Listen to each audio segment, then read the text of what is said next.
नमस्कार दोस्तों, आपका स्वागत है हमारे official YouTube channel job times में। जैसे कि आप सभी देख सकते हैं कि जो पीजीआई एमआर चंडीगढ़ में जो नई वैकेंसी आई है उसके बारे में हम सारी डिटेल चेक करेंगे। क्या क्या क्वालिफ़िकेशन मांगी गई है, कब इसकी फाइनल डेट है और हमसे इसके फॉर्म में हमें कौन कौन सी चीज़ों का ध्यान रखना है वो सभी हम चीज़ें देखेंगे। तो आज हम इसका नोटिफिकेशन देखेंगे जो चंडीगढ़ और संगरूर पीजीआई जो इंस्टीट्यूशन है एजुकेशन उसके में कौन सी वैकेंसीज निकाली गई है। तो सबसे पहले आप देख सकते हैं ये ऑफिशियल साइट है PGI MR medical education and research Chandigarh की। तो इसमें सबसे पहले हम देखते हैं कि इन्होंने जो रजिस्ट्रेशन करने की है वो फॉर्म अप्लाई करने का जो डेट है वो शुरू कर दी है 4 जुलाई से 2025 से 10 बजे से, और जो एप्लीकेशन एंड डेट है वो है 4 अगस्त 2025 से। तो इस वीडियो में हम देखेंगे कि इसमें कौन कौन सी वैकेंसीज हैं और क्या क्या इनमें क्वालिफिकेशंस मांगी गई है वो सभी देखते हैं हम। चलिए शुरू करते हैं। जैसे कि आप सभी देखते हैं कि post graduation institute of medical education and research Chandigarh की वैकेंसी निकाली गई है। यह नोटिफिकेशन 3 जुलाई 2025 को रिलीज़ किया गया था और यह हमारे पास इसके अंदर जो इनविटेशन ऑफ एप्लीकेशंस है उसके बारे में जानकारी दी गई है। सबसे पहले जैसे कि आप देख सकते हैं कि ग्रुप बी एंड सी की पीजीआई में वैकेंसी है चंडीगढ़ में 51, और जो 63 वैकेंसी है वो पीजीआई सैटेलाइट सेंटर संगरूर में वैकेंसी निकाली गई है। यह टोटली पक्की भर्ती है, गवर्नमेंट भर्ती है। और इसके अंदर जो सबसे पहले हम देखते हैं कि इसका ऑनलाइन फॉर्म शुरू हो गया और आप इस साइट पे जाकर अपना ऑनलाइन फॉर्म भी फिल कर सकते हैं। और जो ऑनलाइन फॉर्म फिलिंग की डेट है वो 4 जुलाई 2025 से शुरू हुई है और 4 अगस्त 2025 तक इसका फॉर्म ओपन रहेगा। और अगली वीडियो में हम इसके फॉर्म फिलिंग का प्रोसेस देखेंगे। इस वीडियो में हम टोटल इसके अंदर कौन कौन सी वैकेंसी है, क्या क्या क्वालिफिकेशंस है और जो भी चीज़ें हैं वो सभी हम देखेंगे। तो सबसे पहले जैसे कि आप देख सकते हैं कि एप्लीकेशन फ़ीस हमें बताई गई है एससी और एसटी कैटेगरी के लिए 800 फीस है, और for other categories journal OBC और ईडब्ल्यूएस के लिए 1500 रुपये फ़ीस है। और जो आपकी फ़ीस है वो ऑनलाइन होगी फिल। और इसके बाद हमें जो पीजीआई एमआर की चंडीगढ़ की जो वैकेंसीज है वो सभी हम देख सकते हैं। सबसे पहले इसके अंदर है लीगल असिस्टेंट, और इसके ग्रुप बी की वैकेंसी है, इसमें हमारे पास एक पोस्ट है। और इसके बाद जो जूनियर टेक्नीशियन लैब की है उसके भी ग्रुप बी की वैकेंसी है और इसमें 31 वैकेंसीज है। इसमें यूआर की 12 वैकेंसी, एससी की एक, एसटी की एक, ओबीसी की 11 और ईडब्ल्यूएस की 6। इसके बाद आ गई जूनियर टेक्नीशियन की, इस यह भी ग्रुप बी की वैकेंसी, इसमें 6 वैकेंसीज है टोटल। आगे हम इनकी क्वालिफिकेशंस भी देखेंगे। इसमें हमारे पास ग्रुप और कितनी कितनी वैकेंसीज है वो सभी हम देखते जा रहे हैं। नेक्स्ट हमारे पास आ गई जूनियर टेक्नीशियन की वैकेंसी, इसमें 3 वैकेंसी है।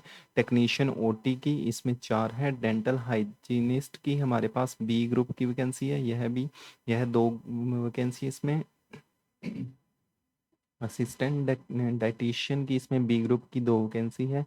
रिसेप्शनिस्ट की ग्रुप सी की 1 वैकेंसी है और जूनियर ऑडिटर की 1 वैकेंसी है। और यह चंडीगढ़ में जो है वो टोटल 51 वैकेंसी है। इसके बाद हम देखते हैं कि जो PGI satellite centre Sangrur Punjab है उसके अंदर हमारे पास सबसे पहले नर्सिंग ऑफिसर की 51 वैकेंसीज है जो कि ग्रुप बी के अंडर आती है। इसके बाद स्टोर कीपर की है, यह ग्रुप बी के अंडर आती है, इसमें 1 वैकेंसी है। लैब टेक्नीशियन की ग्रुप बी की और इसमें 6 वैकेंसीज हैं। और इसके बाद senior administrative assistant upper division clerk की वैकेंसी है जो ग्रुप सी में आती है और यह 2 वैकेंसी है इसमें। और junior administrative assistant lower division clerk की एलडीसी की 3 वैकेंसी है। और इसके बाद हम देखते हैं कि इसका जो पे स्केल है और एलिजिबिलिटी क्राइटेरिया है वो क्या क्या बोला गया है। सबसे पहले कि जैसे नर्सिंग ऑफिसर की वैकेंसी है, इसके जो लेवल पे लेवल है वो 7 है और 44,900 से 1,42,400 तक इसका पे स्केल है। और जो आपकी एज है वो 18 से लेकर 35 तक है। इसमें हमसे BSc in nursing from recognised university from any institution मांगा गया। आपके पास या तो बीएससी की होनी चाहिए नर्सिंग में।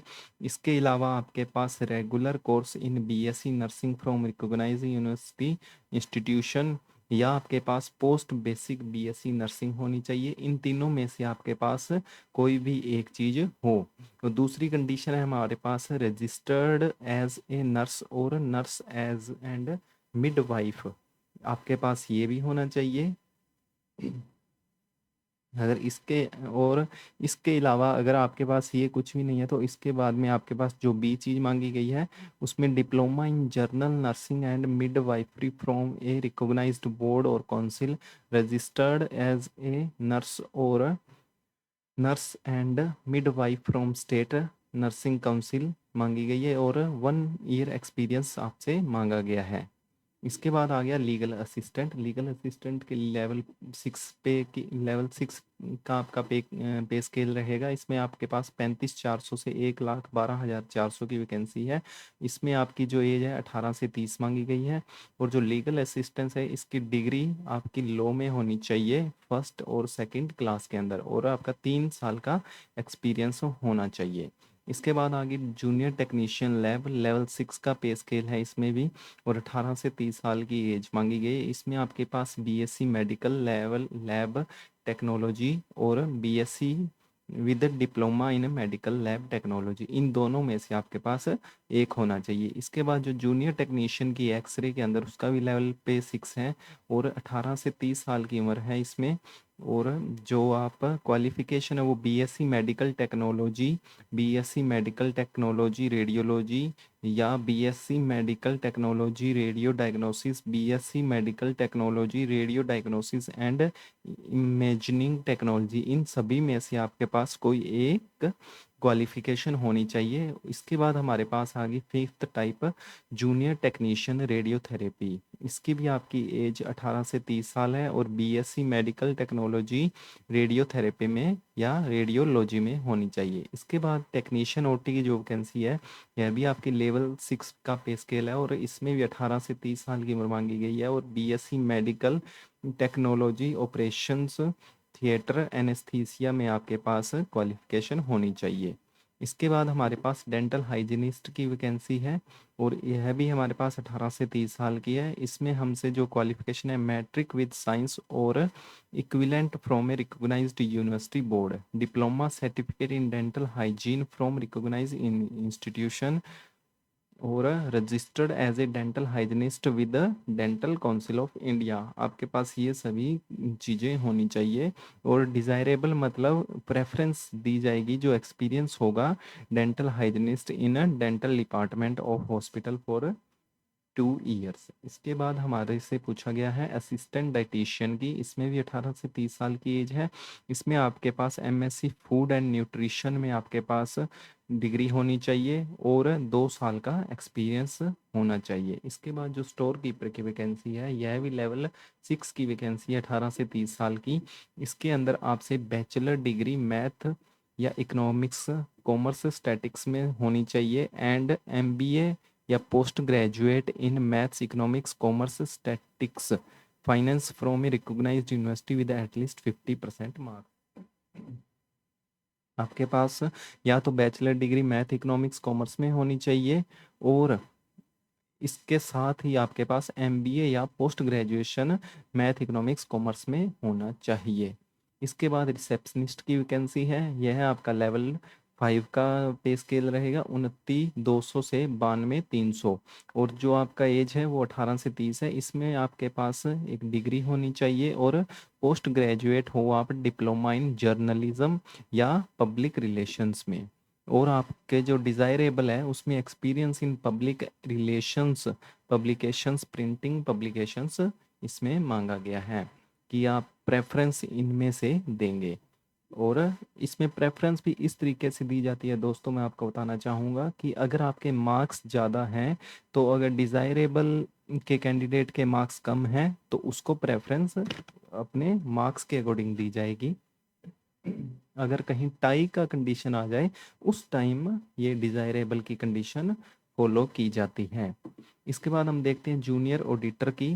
यह लेवल 4 की पे स्केल है 18 से 30 साल का और कॉमर्स ग्रेजुएट। इसमें आपकी बीकॉम में ग्रेजुएशन होनी चाहिए और 55% से आपके मार्क्स ऊपर होने चाहिए।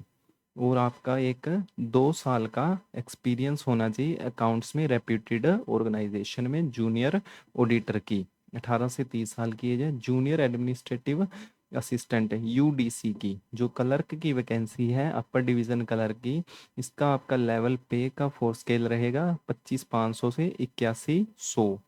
18 से 30 साल की एज रहेगी। इसमें आपके पास डिग्री होनी चाहिए, आपको कंप्यूटर चलाना आना चाहिए, और आपकी जो टाइपिंग है वो 35 पर मिनट इन इंग्लिश या 30 वर्ड पर मिनट इन हिंदी होना चाहिए। इसमें आपका एक टाइपिंग टेस्ट भी होगा जो या तो इंग्लिश में आप दोगे या हिंदी में दोगे, वो आपकी ऑप्शन रहेगा।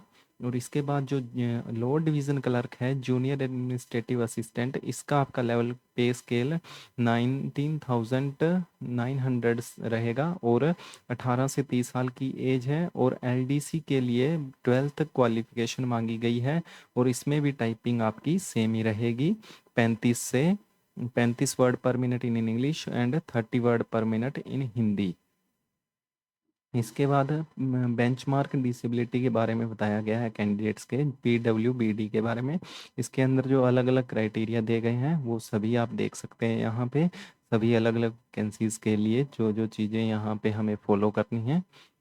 और इसके बाद हम देखते हैं जो एज रिलैक्सेशन है वो देखते हैं। जो SC ST के कैंडिडेट्स हैं उनको 5 ईयर का एज रिलैक्सेशन मिलता है, ओबीसी को 3 ईयर्स का, और पीडब्ल्यूडी कैंडिडेट्स का 10 ईयर का एज रिलैक्सेशन मिलेगा।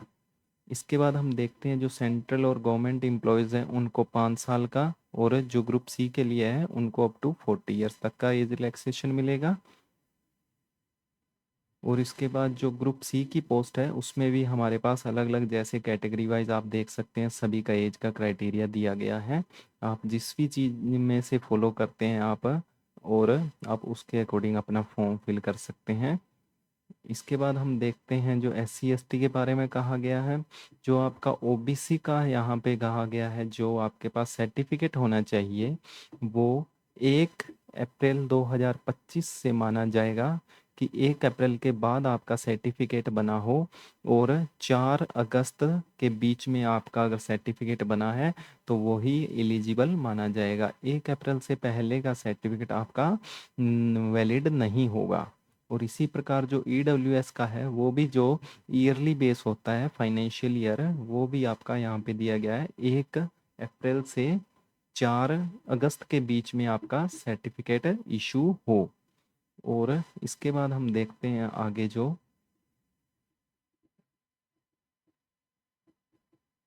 हमसे जो कहा गया selection procedure examination and syllabus. जो आपका पेपर होगा वो कंप्यूटर बेस्ड होगा CBT। इसमें आप जो ग्रुप बी और सी के दोनों वैकेंसीज हैं उसके सेम ही पेपर का पैटर्न रहेगा, जो है कि नंबर ऑफ आपके जो क्वेश्चन मिलेंगे आपको MCQ टाइप होंगे, वो 100 क्वेश्चन होंगे, 100 मिनट मिलेंगी, और 100 ही मार्क्स का आपका पेपर रहेगा। और इसके बाद जो पेपर है वो टोटली इंग्लिश में रहेगा, और जो आपका नेगेटिव मार्किंग है वो 0.25 होगा हर क्वेश्चन के पीछे। और इसके बाद जो वैकेंसीज आपके post where no skill test is prescribed, उसमें आपको 3x कैंडिडेट्स को कॉल आएगी, जो कि जिसमें स्किल टेस्ट है, और जिसमें skill test for the post where a skill test is prescribed, जिसमें स्किल टेस्ट मांगा गया उसमें 5 गुना कैंडिडेट्स को लिस्ट जारी की जाएगी। इसके बाद जो बी और सी ग्रुप में जिस जिस चीज़ के लिए आपका इंटरव्यू है वो भी आपको for the group of B and C non gazetted posts the government of India has dispensed with the holding of interview, so there will be no interview. इसमें आपका जो ग्रुप ऑफ बी और सी का है कोई भी इंटरव्यू नहीं होगा, और सिलेक्ट जो आपकी सिलेक्शन होगी वो ओनली CBT बेस पे होगी। और जो ऊपर दिया गया है हमें कि जो अपने पास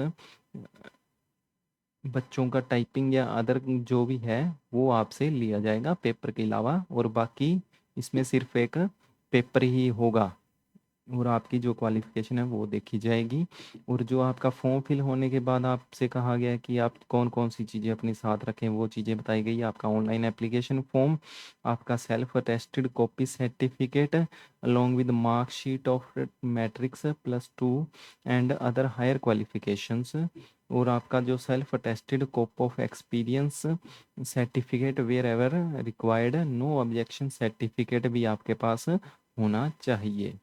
और इसके बाद जो आपकी फाइनल सिलेक्शन होगी उसके बारे में बताया गया है। और जो आपके एग्जामिनेशन सेंटर्स हैं वो हम देख रहे हैं आगे। जो सबसे पहले हमें दिया गया है कि आप चंडीगढ़ अपना जो एग्जामिनेशन सेंटर है चूज़ कर सकते हैं। उसके बाद दिल्ली, हैदराबाद, कोलकाता।